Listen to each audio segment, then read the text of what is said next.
Hello, I'm Ted Pike. Every year, thousands of pilgrims come to this place, Palestine, to discover their spiritual roots. Yet today, it is not just the religious. Mankind in general is turning its attention toward this land. Most of us realize that if World War III erupts, it could begin right here in a collision between Arab and Jew. What are the causes of this conflict between Arab and Jew? A conflict which never seems to go away. Before Zionist settlers came here around the turn of the century, this region was not particularly known for strife. Yet since then, it has known little but strife.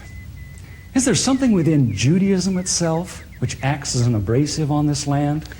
To answer that question, we don't need to make another pilgrimage to Palestine. We don't need to visit historic sites or Jewish shrines. Instead, since Judaism is very much a religion of its literature, we need to go where its most sacred teachings are preserved. We need to go to a synagogue, in particular, the library of a synagogue.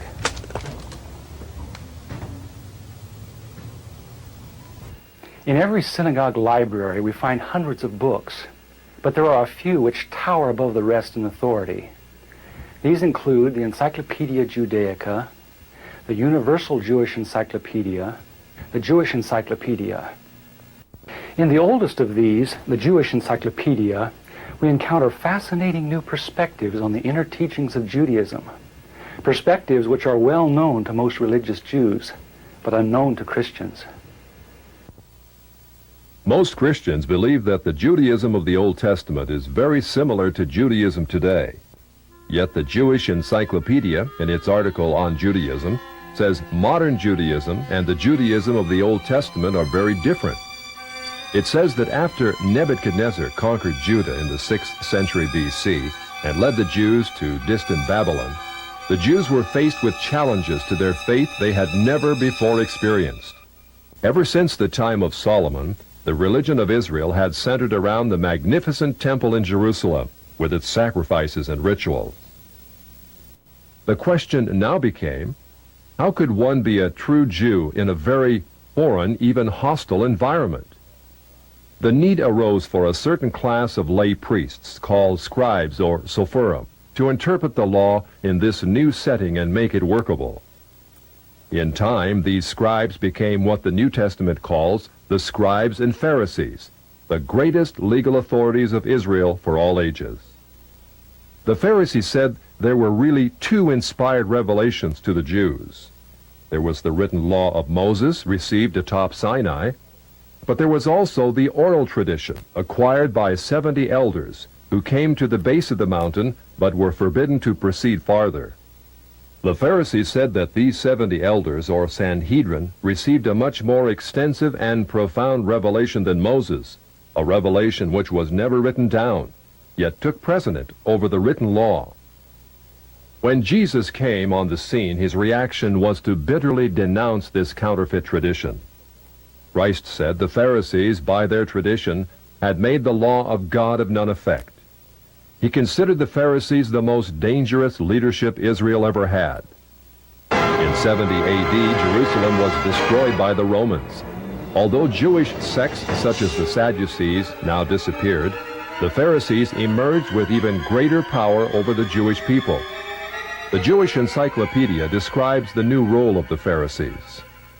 With the destruction of the temple, the Sadducees disappeared altogether, leaving the regulation of all Jewish affairs in the hands of the Pharisees. Henceforth, Jewish life was regulated by the Pharisees. The whole history of Judaism was reconstructed from the Pharisaic point of view. Pharisaism shaped the character of Judaism and the life and thought of the Jew for all of the future. In 135 AD, all Jews were expelled from Palestine. The Pharisees led most Palestinian Jews in a mass migration back to Babylon. The majority of Jews were already in Babylon and had been since the time of Nebuchadnezzar 600 years earlier.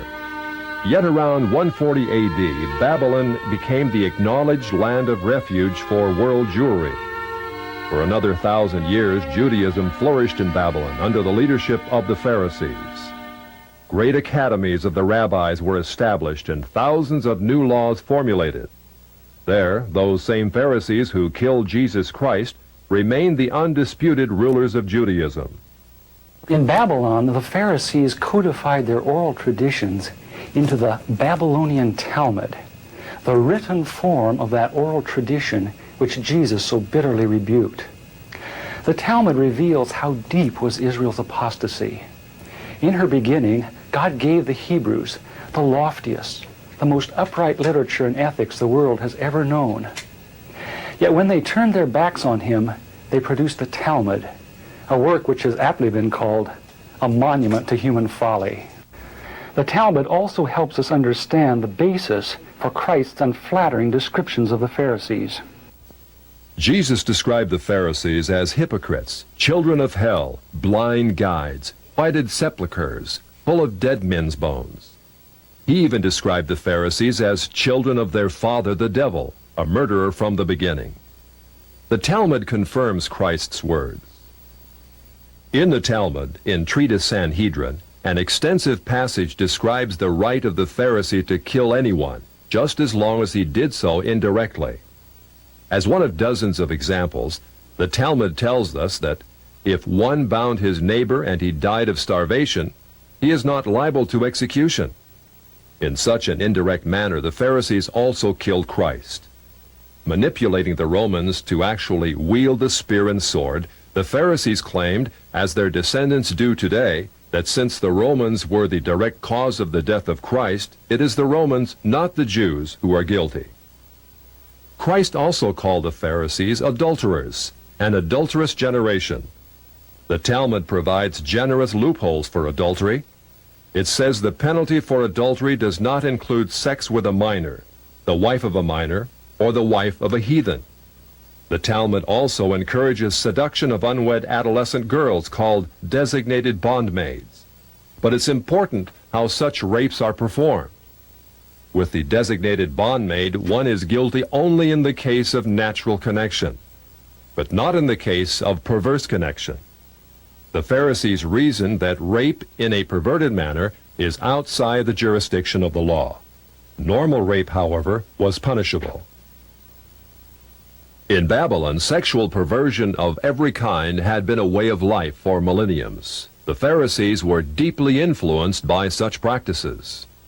In 3 of the major treatises of the Talmud are found extensive passages which give legal endorsement to seduce and marry 3-year-old baby girls. In fact, many of the greatest rabbis of the Talmud, including Simeon ben Yochai, upheld this privilege.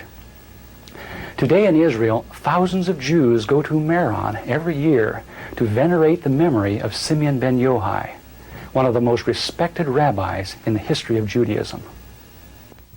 In one of dozens of endorsements of child sex, Simeon ben Yochai said, "A proselyte under the age of 3 years and a day is permitted to marry a priest." Agreeing with ben Yochai, the great Rabbah said, "When a grown-up man has intercourse with a little girl, it is nothing, for when the girl is less than this 3 years and a day, it is as if one put the finger into the eye." The footnote to this passage says, "As tears come to the eye again and again, so does virginity come back to the little girl under 3 years." The same section confirms that sexual activity with small boys is in the same category. The intercourse of a small boy is not regarded as a sexual act. In addition to adulterers, Christ, in the story of the Good Samaritan, portrayed the Pharisees as racial bigots, too self-righteous to respond to the suffering of one who was not a Jew. It is true, because of the wickedness of the Canaanites, which included sodomy and infant sacrifice, Israel had been commanded by God to be harsh in her treatment of the inhabitants of the land. God made it clear that the Canaanites were not simply to be avoided, but destroyed. By the time of the New Testament, this method of preserving God's kingdom by separation and the sword had become obsolete. God no longer made a racial difference between men. But the Pharisees were unfazed by God's new agenda. The Talmud was finally written down nearly 5 centuries after Christ, yet its critical, even homicidal attitudes toward Gentiles might have been lifted out of the book of Joshua. However, the quickest way to grasp the Talmudic view of Gentiles is not directly from the Talmud, but from the Jewish encyclopedias. If we quote an isolated opinion from the Talmud, a rabbi may quickly object, saying, "But that is not the overall opinion of the Talmud. That is not the definitive view." What the Jewish Encyclopedia provides us is a definitive overview of perhaps hundreds of rabbinic statements on any subject, giving us accurate summaries of what the Talmud generally teaches. In its article on Gentiles, the Jewish Encyclopedia begins to define what makes a Jew so different from a Gentile. According to the rabbis, only Israelites are men. Gentiles they classed not as men, but as barbarians. Since Gentiles are not men in the fullest sense, so the Gentile is not a neighbor of a Jew.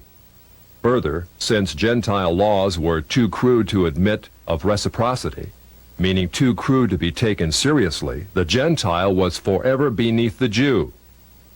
Gentiles were outlawed by God from the beginning, and thus had no property rights. The Almighty offered the Torah to the Gentile nations also, but since they refused to accept it, he withdrew his shining legal protection from them and transferred their property rights to Israel, who observed his law. Since the Talmud outlawed the child, or issue of a Gentile, as that of a beast, a Gentile had as little legal rights in a Jewish court as did an animal. The Talmud states that if a Gentile sue an Israelite, the verdict is for the defendant, the Israelite. Conversely, if the Israelite is the plaintiff, he obtains full damages.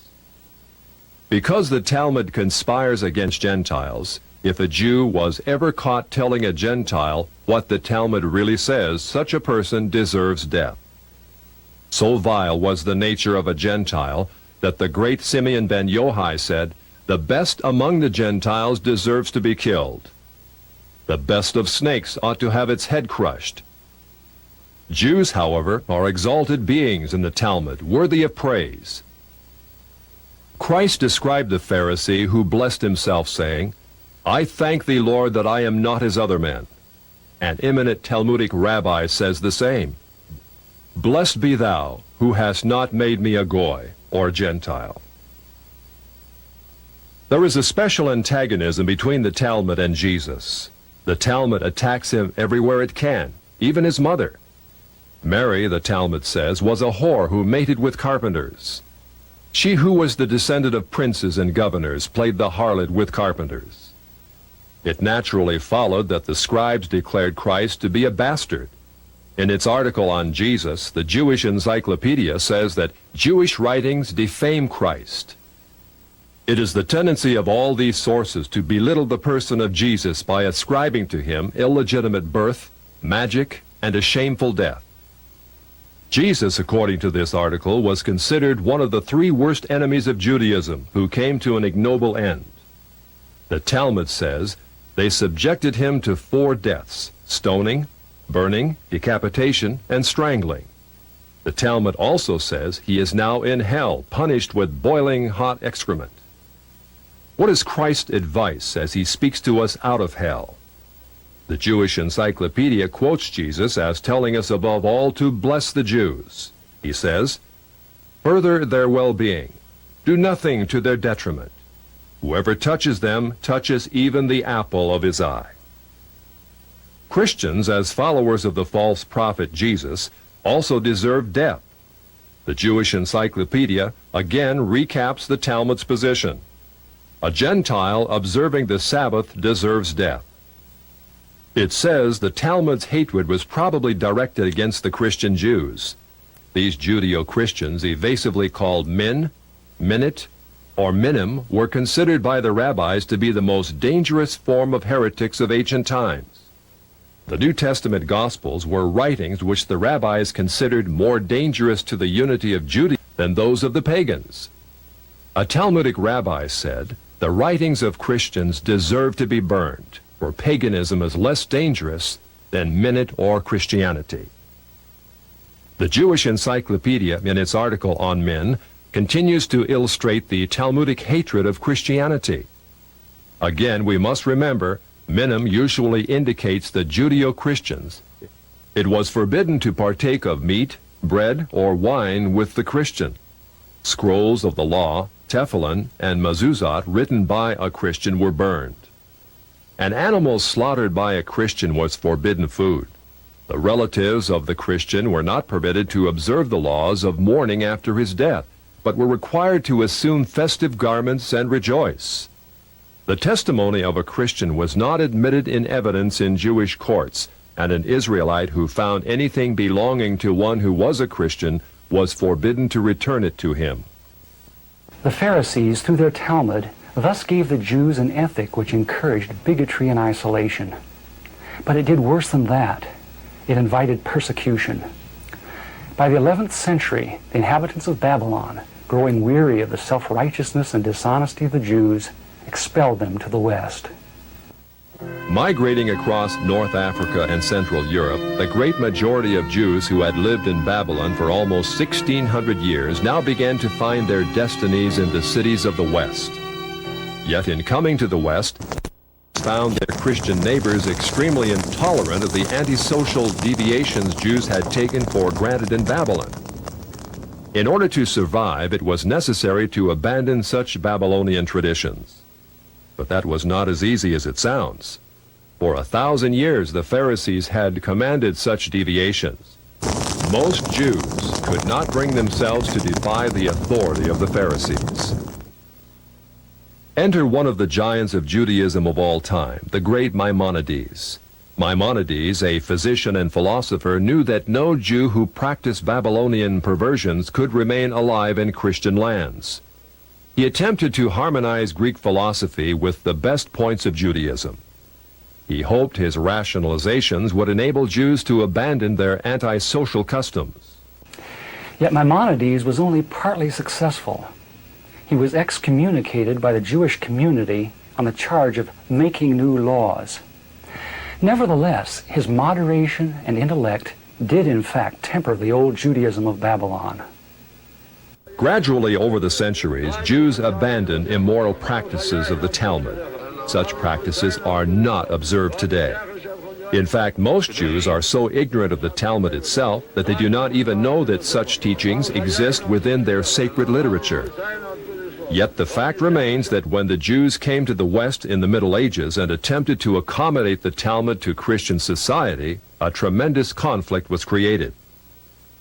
In Babylon, Judaism could be perfectly consistent with the teachings of the Pharisees because the Babylonians were immoral as well.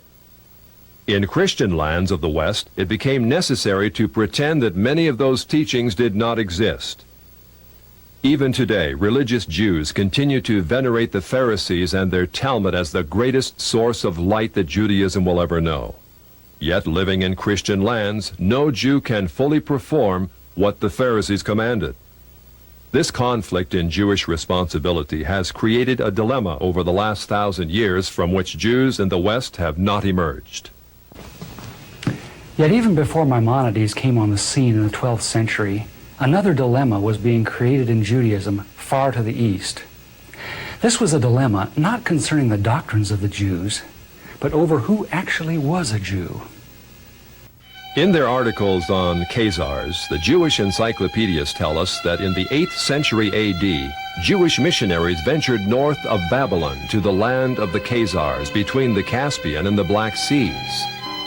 Khazaria was a vast grassland on what is now the plains of southern Russia, inhabited by a race of merchants, artisans, and warriors of Hunnish Turkish stock. About 740 A.D., the king of the Khazars converted to Judaism and made it the state religion. Incredibly, within a few centuries, the people of Khazaria convinced themselves that they were not Gentiles after all, but the physical descendants of Abraham. Thus, by the 10th century A.D., a nation of proselyte Jews thrived in what is now central Russia. During the Middle Ages, the fierce Mongols from the east and Russians from the north drove the Khazars west out of their ancient homeland. Most settled in Eastern Europe, especially Poland, where they established communities of artisans and traders. Judaism thus became divided into two basic groups which remain today: the Ashkenazim, which are the Khazars of the east, and the Sephardic Oriental, which are Jews of Spain, Turkey, and lands bordering on the Mediterranean. Today, the Ashkenazim or Khazars are the vast majority, about 80% of those who call themselves Jews. The two most recent premiers of Israel illustrate these two racial types. Shimon Peres is a Sephardic Jew from authentic Jewish stock. Yitzhak Shamir, like Menachem Begin, is Ashkenazim or Khazar in origin. In Poland, these ancestors of most modern Jews thrived. In fact, they actually became more zealous Jews than their theological cousins to the west, the Sephardim.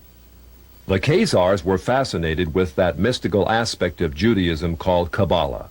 Kabbalah was the Jewish form of ancient Gnosticism, a belief that God is unconscious yet everywhere, revealed in different levels of refinement throughout the universe. Of course, Judaism was always unique among ancient religions in its belief in a single conscious God, a God not only capable of creating the worlds, but of punishing evil and rewarding good. Like Eastern religions, however, the Polish Kabbalists believe that God in his purest form is utterly remote, unknowable, without opinions about right and wrong. Instead, his being filtered down through many gradations or sephirot until it reached Israel. Israel, according to the Kabbalah, was the visible, rational emanation of God in this world. Below Israel was confusion and darkness, represented by demons and the chaotic world of the Gentiles. What excited the Khazars was that Kabbalah preached revolution. It said that Jews, as superior beings, were destined to rule the world. In the Zohar, which is the written text of Kabbalistic lore, we find the arrogance and ambition of the ancient Pharisees very much alive. In a typical passage, the Zohar teaches, living soul refers to Israel, who have holy living souls from above, and cattle and creeping thing and beasts of the earth to the other peoples who are not living soul. Only by the overthrow of the Gentiles, the Zohar asserts, can Israel regain its position as God's Shekinah glory on earth. The Zohar calls Gentiles Amalekites. In a passage typical of many, the Zohar says they caused the destruction of the temple, so when God reveals himself, they will be wiped off the earth. Redemption will not be complete until Amalek will be exterminated. But once Israel shakes off Gentile dominion and Christian influence, heaven will descend to earth. The Zohar says Israel will fulfill her predestined role, ruling the world under the leadership of her Messiah. Since the Kabbalah or Zohar was not merely a theological system, but taught the overthrow of the existing order, it was natural that before long Jews should begin to put it into practice. With the age of Voltaire and the so-called Enlightenment during the 18th century, we see a host of Jewish Kabbalists migrating west out of Poland and penetrating the very capitals of Europe. Jewish wonder workers, Bolshems as they were called, Saint Germain, Cagliostro, Frank, Falk, men of vast wealth and mystery came upon the European scene at the end of the 18th century. In Europe, in the years preceding the French Revolution, the foundations were laid for a new order in the world. Kabbalists such as Adam Weishaupt helped establish the ultra-secret Illuminati, which became a cover for plots and intrigues that would begin the erosion of Christian civilization. At the same time, beginning with Jewish philosopher Moses Mendelssohn, many Jews began to perceive their religion not simply as a means of personal salvation, but as a way to reform society at large. Many Jewish activists said that, starting with such revolutionaries as Moses and the prophets, Israel had always had the social objective of righting injustice and taking the part of the downtrodden. It was the duty of every Jew, they said, to come to the aid of the oppressed working masses, called the proletariat, in their historic struggle against capitalistic bondage. Many Jews thus came out of the ghetto and took part in all the great revolutions of the 19th century, including the Revolution of 1829 and the Revolution of 1848. It is thus not surprising that as the 20th century dawns, we find Jews turning their attentions to the overthrow of one of the last monarchies still opposing Jewish advancement, the Romanov dynasty of Russia. It is well known that the Jews had long hoped to overthrow the Tsar.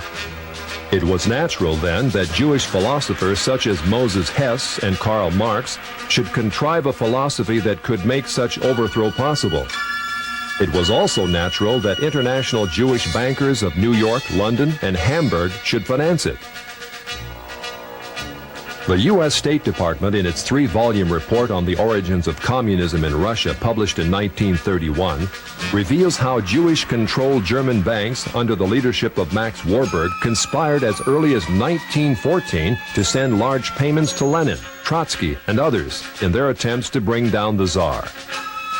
As part of this conspiracy, Jacob Schiff, head of the New York Jewish banking house of Kuhn Loeb, invested at least $20 million, which would be close to $1 billion today, toward the establishment of Bolshevism in Russia. In its article on socialism, the Jewish Encyclopedia, published in 1905, really admits that Jews in Russia were ripe for revolution. In Russia, socialism, has become a movement of the Jewish masses. The later Encyclopedia Judaica tells us the communist movement and ideology played an important part in Jewish life, particularly in the 1920s and 1930s, and during and after World War II. The Judaica, in fact, presents an extensive list of the most powerful Jewish leaders of Bolshevism, which included Trotsky, Sverdlov, Zinoviev, Kamenev, Litvinov, Kaganovich, and many others. The Judaica also tells us just how many Jews filled the communist ranks. It says anti-Semitism drove the bulk of Russian Jewish youth into the ranks of the Bolshevik regime. When the white Russian patriots heroically attempted to regain their freedom from the Jews, the Judaica says compact Jewish masses were utilized by the Bolsheviks to suppress such counter-revolution. Clearly, Jews and native Russians were engaged in a death struggle over the destiny of Russia.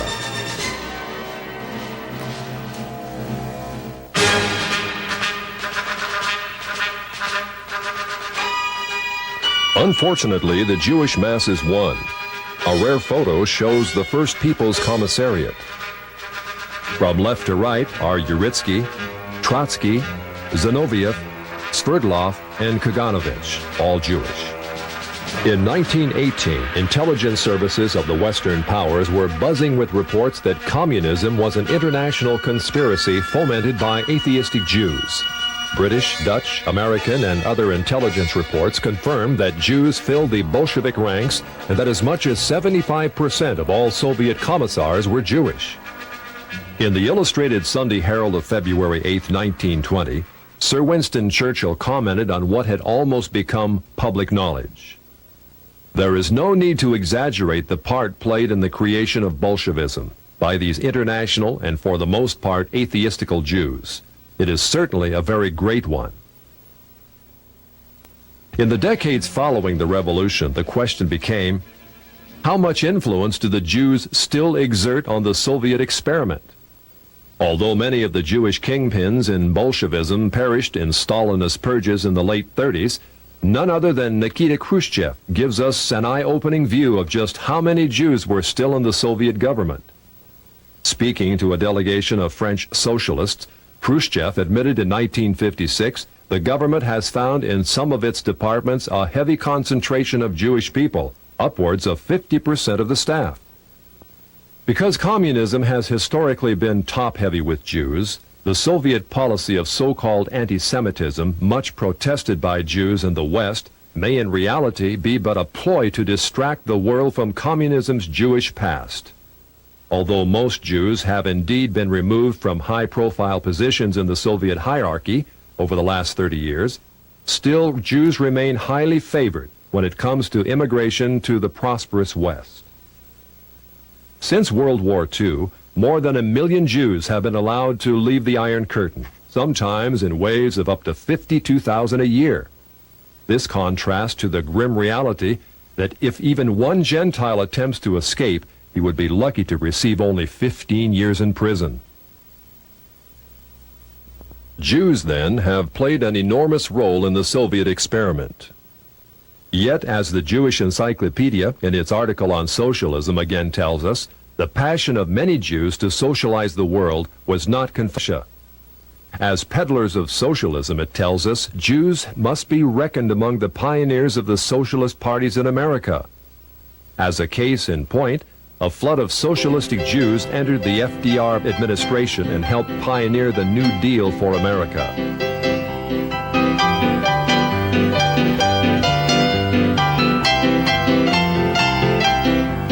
The Encyclopedia Judaica says Roosevelt's liberal policies endeared him to the Jewish community, which shared with him an overriding commitment to the welfare state. It is very significant that in letting left-wing Jews into his administration, FDR set in motion a conspiracy that was soon to have the gravest repercussions.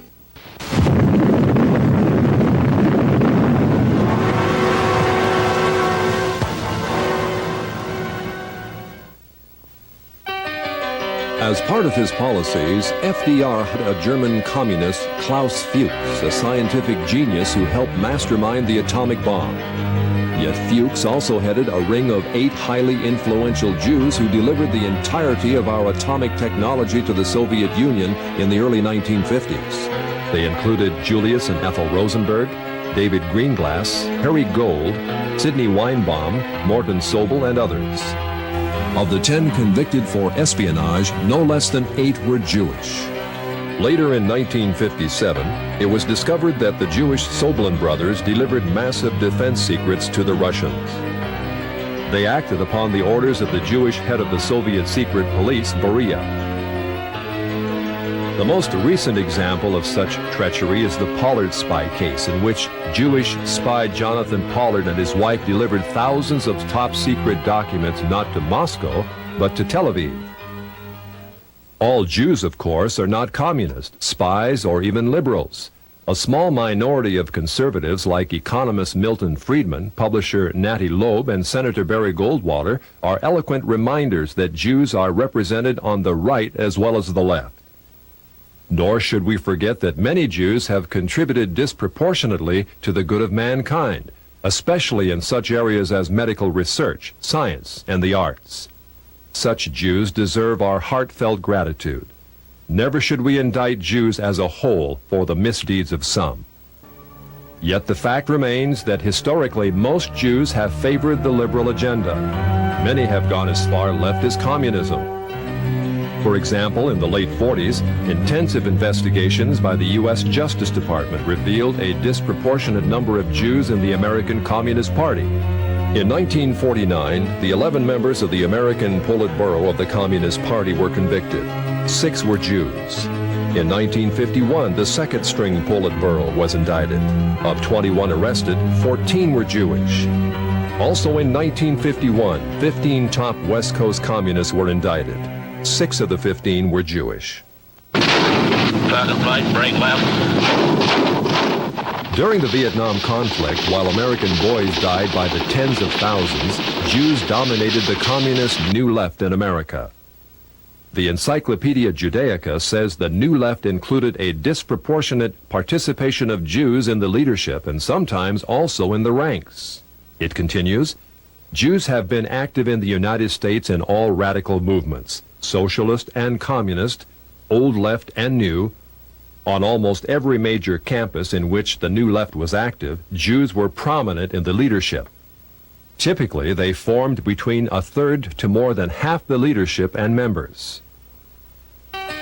Jews also dominate the American Civil Liberties Union, a left-wing front which has tirelessly opposed such fundamental values as prayer in the schools, effective criminal prosecution, even the Pledge of Allegiance. The ACLU has been the subject of frequent congressional scrutiny. As early as 1931, a special congressional investigating committee prophetically described a role which has become all too familiar in recent years. It claims to stand for free speech, free press, and free assembly. But it is quite apparent that the main function of the ACLU is to attempt to protect the communists in their advocacy of force and violence to overthrow the government. Today, the ACLU is led by Jewish National Director Ira Glasser, the 5th national director in its history.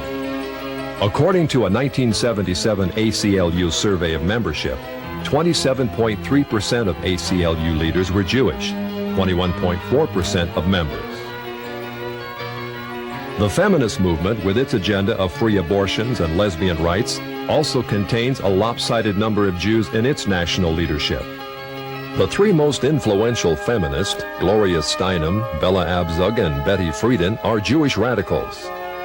Jewish producer Norman Lear also heads People for the American Way, the liberal antagonist to Jerry Falwell's Moral Majority.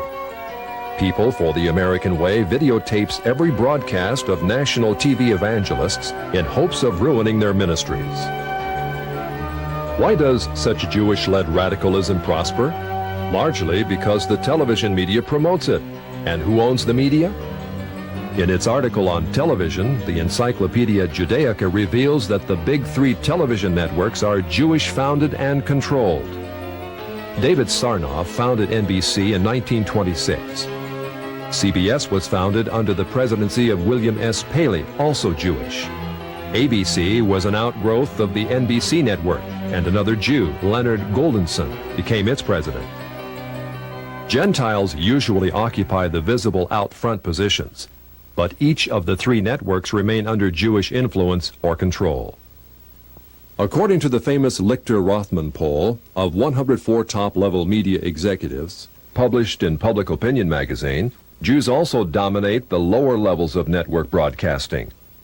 Although Jews constitute less than 3% of the American population, a whopping 59% of TV executives surveyed were Jewish. The Encyclopedia Judaica, in its article on motion pictures, paints a similar picture of Jewish control of the movie industry. With the exception of United Artists, it says, all the large Hollywood companies were founded and controlled by Jews. The largest of all entertainment monopolies, MCA, called the Octopus because of its domination of the entertainment industry, was likewise founded and controlled by Jews, such as Jules Stein, Lou Wasserman, and Taft Schreiber. In its article on publishing, the Judaica presents lists of dozens of the largest publishers in America owned or controlled by Jews. In the Lichter-Rothman poll, it was found that 97% of media leaders surveyed favored abortion on demand, 86% favored hiring homosexuals as teachers, 57% believe that adultery is not wrong, and so on. Clearly, the liberal bias of the Jewish-controlled TV networks is indisputable. Jews are also rapidly gaining control in Congress. In 1976, there were virtually no Jewish political action committees. In 1986, there were more than 70 Jewish PACs.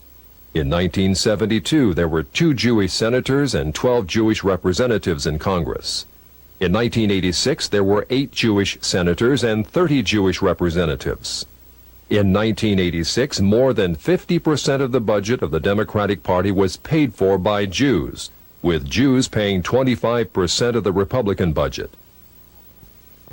As our study in the synagogue library reveals, there does exist a tendency toward Jewish domination of our society. Where is all this headed? The Right Honorable Winston Churchill wrote, "It may well be that this same astounding race may at the present time be in the actual process of producing another system of morals and philosophy as malevolent as Christianity was benevolent, which, if not arrested, would shatter irretrievably all that Christianity had rendered possible. It would almost seem as if the gospel of Christ and the gospel of Antichrist were destined to originate among the same people." Can it be that such pervasive Jewish control which we are seeing today is but the harbinger of even greater Jewish control to come? In the book of Revelation, a great harlot is described ruling the world, riding on a horned and headed beast. Throughout the Old Testament, Israel was described as a harlot, the mother of spiritual whoredom among the nations. Is the harlot of Revelation actually Israel riding upon her false Messiah, the Antichrist? Today, many believe Israel is on the road to the fulfillment of the prophecies of Isaiah. A great Jewish temple is being planned. A priestly class called the Kohanim is being readied. Ritual sacrifices are being studied. Truly, prophecy is being fulfilled in an amazing way, yet not in the happy way that most of us would like to believe. In Israel today, effective Christianity is outlawed. If a Christian were to walk through any town in Israel passing out New Testaments, he could be sentenced to prison for 5 years. Israel is not moving toward Christ. She is moving toward her false Messiah, Antichrist. In Antichrist, Israel hopes to find all the worldly power and glory which Jesus denied her, but she will not find it. As the Bible teaches, the great harlot Israel will be thrown from the back of the beast. The beast, with his 10 Confederate military leaders, will gore and burn her with fire. This is what the Bible calls the Great Tribulation, or time of Jacob's trouble, a time when Israel, who thought she could rule the world, will experience unprecedented agony and judgment for her sins. Since the Bible tells us that Israel is on the road to judgment by God, what should be our attitude toward her? St. Paul tells us that Jews are indeed enemies of the gospel, yet enemies who are beloved for the sake of a remnant which shall one day be revealed. Israel is like the prodigal son, inheritor of a glorious destiny. But she is also rebellious. Like the prodigal son, she must be humbled, not by us, but by God. Someday, out of the great tribulation, a remnant of Jews will look upon him whom their fathers pierced and will plead for his forgiveness. The dry bones of Jewish unbelief will be resurrected. Jewish branches will be grafted back into the vine, which is Christ, Israel's true Messiah. Israel will become as much of a blessing as she was once a curse unto the nations. But there have always existed those who cannot see the big picture, who cannot wait for God to finish his controversy with Israel on his terms. Throughout history, movements have erupted which have attempted to solve the so-called Jewish problem in the most direct way.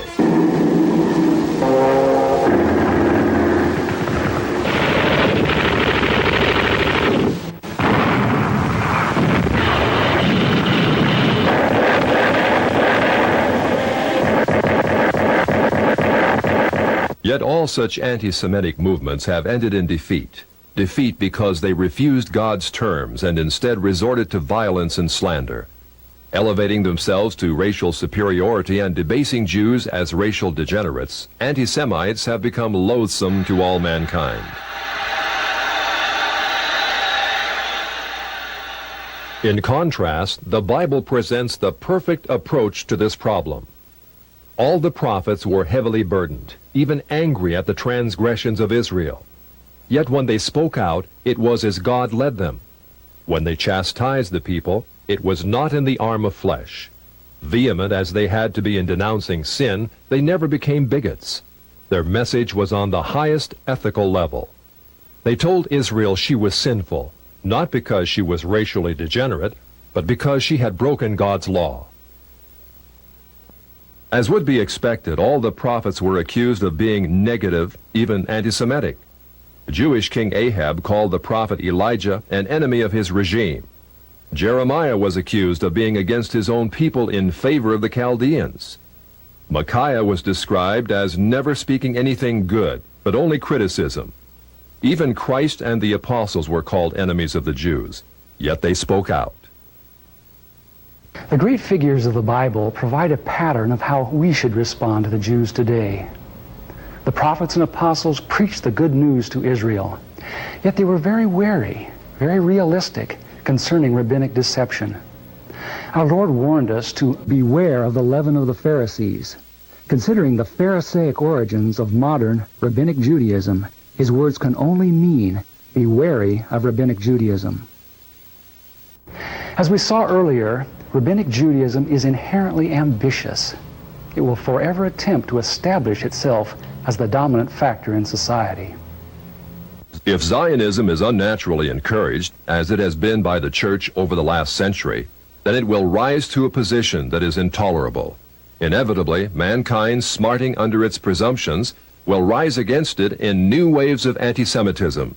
An angry humanity will pit itself against the Jews. The Jews will fight back. This is what is happening in the Middle East today, as Jew and Gentile quarrel over the land of promise.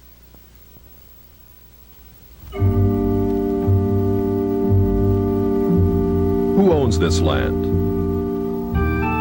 In her beginning, God promised that through the physical people of Israel, a spiritual blessing, Jesus Christ, would be given to the world. Just as a physical people was necessary, so also was a physical land. Throughout the Old Testament, God repeatedly tells the Hebrews that the land of Palestine is promised to them and their seed forever. Yet in order to occupy this land, Israel must be obedient to him. If not, God repeatedly demonstrated in the Bible that he would actually invite the peoples surrounding Israel to invade and occupy. Only when the Hebrews finally cried unto God in repentance did he allow them to possess a land dedicated to obedience. God's demand for obedience is thus a standard before which both Christian and Jew must bow. Moses, a spiritual colossus, wanted to go into the land, but God would not let him because of one infraction. Today, Israel has rejected God's Son for 20 centuries and given first allegiance to those who crucified him, the Pharisees. Yet we are told that God is delighted that they dwell in the land. Does obedience no longer matter? It does. Someday, as in the days of Joshua and Nehemiah, Israel will give God the obedience he demands. They will return to this land in blessing. But until that time, as long as Israel continues to force her unbiblical occupation on the Arabs, this region will only know strife. The Arab world will continue to try to expel the Jews. The Jews will strike back and forth, generation after generation. The discord will be unending. This land will continue to bleed. It is the duty of every Christian to support the humanitarian needs of Jews, to preach the gospel to them. But it is not our duty to assure them that a land of promise may be occupied without obedience. Neither is it our duty to fight a war in the Middle East in defense of Israel's unbiblical claim. It is time we return to God's law, a law as old as this land, as old as the God who gave it to the Jews. If we ignore God's requirement of obedience, we only postpone that glorious day when Israel will become what she was meant to be, a place of rest and healing to the nations. If America is to continue to possess her land of blessing, she also must return to the God of her fathers. It is true, the Bible prophesies that Jewish international control, or Babylon the Great, will gradually come to dominate the world. Yet the Bible also promises that if a nation turns to him in repentance, he will postpone the judgment he himself has predicted. God is already showing us how he can slow down the Zionist timetable. In 1982, Israel invaded Lebanon, ostensibly to destroy the PLO threat from the north. Yet in doing so, she unleashed a reign of barbarity and destruction unequaled in this decade. Not only did Israel bomb Beirut to rubble, killing thousands of civilians, but she actually encouraged the infamous Shatila massacre by providing aerial lighting for the three-day slaughter of hundreds of innocent victims. Despite the bad publicity surrounding such atrocities, Israel was confident that her massive firepower and support from America would make Lebanon her conquered colony to the north. Yet God judged Israel. Like Pharaoh in the Red Sea, he caused Israel to flounder. Today, Israel is a nation in turmoil, divided, unable to regain the respect of the world. Although Jewish power continues to increase ominously in the United States, the fact means that God is able to slow it down, but only if we as a nation turn again to our Creator. We must repent of the national sins which have weakened our moral fiber and allowed the forces of Satan to dominate us. In a moment, we'll explain how you may educate others concerning this threat. Yet education in itself is not enough to hold back a demonically empowered conspiracy. We have to have God's power, a power which only comes through total consecration to Him. The communist movement demands that every true Marxist be willing to give up everything, even his own life, for the cause. If we are to have power against the Antichrist, we must do as much. We must give our lives totally to Christ, willing to do anything, give up anything he might ask. Only by such a death to inner hidden rebellion can we really have power in the spiritual realm. Only by such sanctification can we know what it is to walk with God as true Christian soldiers, capable of action, but also of hearing the Holy Spirit's voice of love and restraint. The first step toward holding back Zionist expansion is thus national revival, a transformation of hearts that begins in each one of us and then spreads across this broad land. But just as importantly, the church in America must turn from its unconditional support of Israel. For 3/4 of a century, the church has aligned itself with bloody and arrogant men in the Middle East. In bidding them Godspeed, it has become a partaker of their injustices. Tragically, such a policy has alienated the Muslim world from the gospel. Because the church has historically ignored the plight of the Palestinians and sided with their oppressors, the Israelis, the Arab world has closed its ears to the message of Jesus Christ. In fact, by giving unconditional approval to Israel, the church, more than any other institution, has helped build up the walls of that system, which will ultimately become Babylon the Great. The church must now face the fact that Israel today is not the fulfillment of the sublime prophecies of the Old Testament, prophecies which are conditional upon obedience. Instead, modern Israel is the first stage in Satan's plan to take this world from Christ and give it to Antichrist, Israel's false Messiah, who will rule the world from Jerusalem. This scenario is borne out by none other than Prime Minister David Ben-Gurion, one of the great founders of Israel. Recorded in an astonishing article in Look magazine, Ben-Gurion predicted that a one-world system presided over by Jerusalem will be set up in the near future. All continents will become united in a world alliance, at whose disposal will be an international police force. All armies will be abolished, and there will be no more war. In Jerusalem, the United Nations, a truly united nations, will build a shrine of the prophets to serve the federated union of all continents. This will be the seat of the Supreme Court of mankind, to settle all controversies among the federated continents as prophesied by Isaiah. Ben-Gurion's vision of Israel in dominion of the world is identical with the vision of the great harlot, ruling the nations, as given in Revelation 17. Yet it's a vision which may be postponed. If enough of God's people rededicate themselves to Him and turn from support of a system which seeks their ruin, then Zionist world control can be turned back, at least within our time.